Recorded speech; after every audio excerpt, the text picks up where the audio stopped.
Amos, we're going to have you back on, but in this segment, I'm going to try to pick up steam here. I'm going to speak very fast because you're running out of time. Yeah, but I want you to really make sure that when people walk away, they realize you've got the number of these characters. Yeah, and they can go to the documents. I'm in case we never speak again, because they're kind of poorly against me today up here. But here's what I'm trying to relate to you. In November of 2002, I'm sitting and I'm writing affidavit to support a judgment by default in 2 lawsuits because the lawyers were so sure the U.S. attorney was going to pull this off. They never even answered me. They were months in default. Right. So anyway, I'm sitting there, and on CBC, Chrétien is over in Prague, and his assistant calls Bush a moron when he tries to con everybody into going to Iraq with him. And that's when the light dawned in my marble head that the FBI were serious in October when they said they were busy going to war with Iraq. I said they weren't joking. So I got on the phone and I called a bunch of your inspector generals down there, the Treasury, the Justice, and the Postal Service, because they were also practicing mail fraud so as not to receive my documents while they were trying to make this matter go away. Anyway, that said, in my affidavits to support a judgment by default, which I did get on March 18th,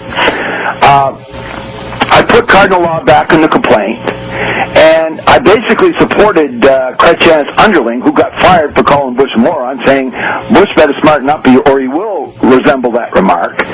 And I came down to the States. One good friend of mine, like you understand, 14 men have my durable power of attorney. They can pull the plug on me in the hospital if they wish. That said, one of them even gave up his green card to work in the United States to get me across the border. I filed on December the 12th, 2002, 2 affidavits that later got me 4 judgments out of a bunch. But anyway, December the 12th, 2002, it's a very important date. You can see it on my documents that I sent you. On December the 13th, Cardinal Law quit his job and ran off to the Vatican. Now, you understand that his secretary is my wife's cousin, Robert T. Kickham. Right. Robert T. Kickham is now Cardinal O'Malley's secretary. These guys picked your pope. Right. Now, that said, that was December of 2002. I filed December 12th, Cardinal Law quit December 13th. You can Google it and see I'm not lying. Right. That said, I immediately got out of Dodge and went and hid in Florida. They were all looking around for me, and I'm hiding around a bunch of hillbilly friends. And they sued my wife twice with ridiculous complaints because they knew I'd come back to defend her. And as soon as I got back, I bought shares in the Brookline Savings Bank, would not release my proxy, and was going to the shareholders meeting. I stood in court twice in April after the war began and showed 2 judges. One just got knocked off the bench. His name is Michael Livingston. Evidence, you can hear me tell the judges in open court that I have evidence to impeach the president. You can hear it. You can go to my archives and listen to me say it. That night, one of the judges I was suing called the Secret Service and made false allegations of a presidential threat against me. 2 agents who no longer exist, Joe Bonovich and Nellie Damon, came to my home with cops and guns and tried that extraordinary rendition nonsense on me in the middle of the night. So they tried to take minor children. So they tried to Guantanamo you while you had minor children. Because I'm a Canadian, not an American, and the Patriot Act has just taken effect, and the Treasury Department has lost the Secret Service to the DHS. Right. So that really made me mad. The agents came back 2 days later and apologized without the cops. And I immediately took on Alberto Gonzalez and everybody else. Twice. By 6 months later, I caused these hearings at the Senate Banking Committee on November the 18th and November the 20th. Right. That said, if you look at the second day of the hearing, you'll see that Elliot Spitzer, who was pretending to be my friend 5 years ago, made it a point to testify. Stephen Cutler, who's now general counsel of J.P. Morgan and Chase, testified. David Offhauser, former general counsel of the Treasury Department, quit his job when he received my second pile of documents. He was global general counsel of UBS, and the Attorney General of New York prosecuted him last summer for him having fun with money. All that said, that was 5 years ago. A year ago, all trace of this disappeared from the internet. I'm on the phone. One of the fellows I called was Elliot Spitzer. He wasn't long getting caught with the wrong girl in Washington, prosecuted under the Mann Act, but never charged. He's never been prosecuted. Right. Because he failed to use the Martin Act in New York. Now, Bernie Madoff, money, gossip. This is the important part. I don't pretend to know something I don't. But I noticed after Bernie Madoff got arrested, a lot of people were Googling Dora Bockenheimer.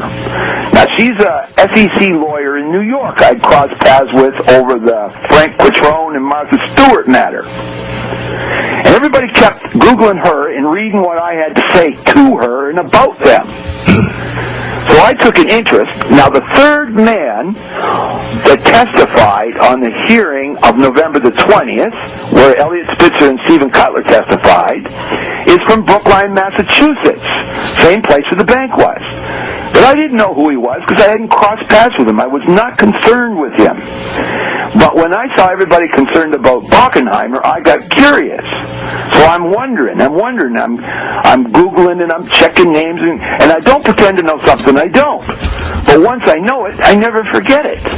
Right. And I saw that this Glauber character, whatever, right, was co-chair of the Investment Dealers Association with Bernie Madoff 5 years ago. Glauber, Yeah.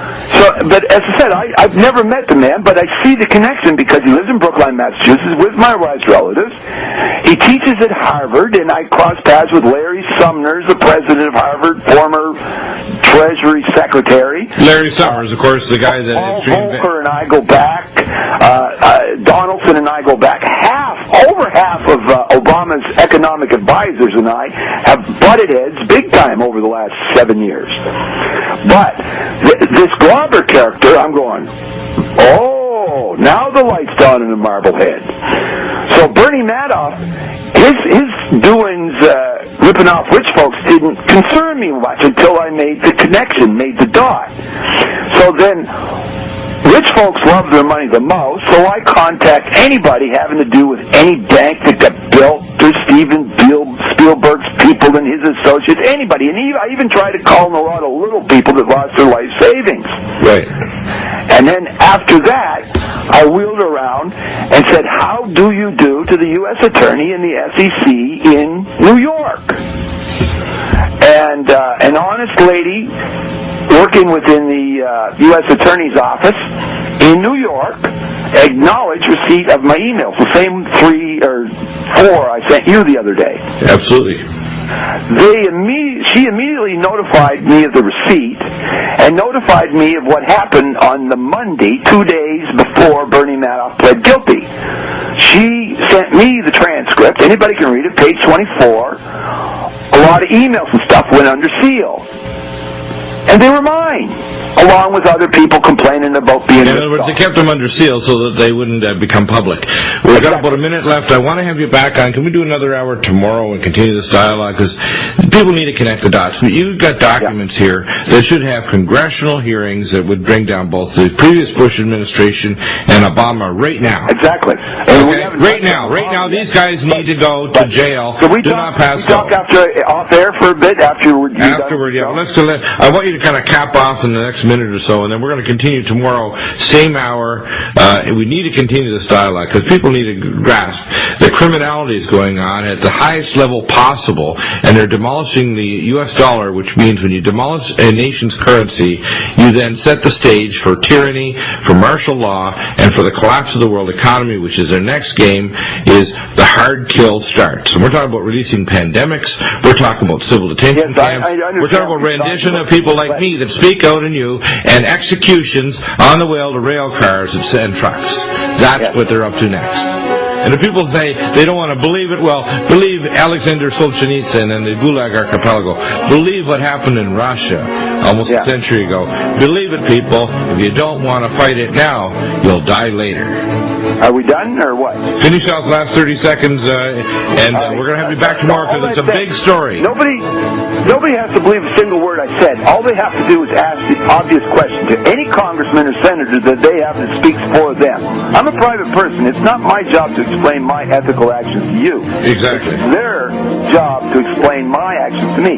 All you have to do is check to see what I'm saying is true. Ask your congressman. I've crossed paths with nearly every one of them, and ask them whether I'm a liar or not. And then Google my name and check my documents. It is that simple. We're going to continue tomorrow, same time. David Raymond Amos is a big story. Endeth the lesson.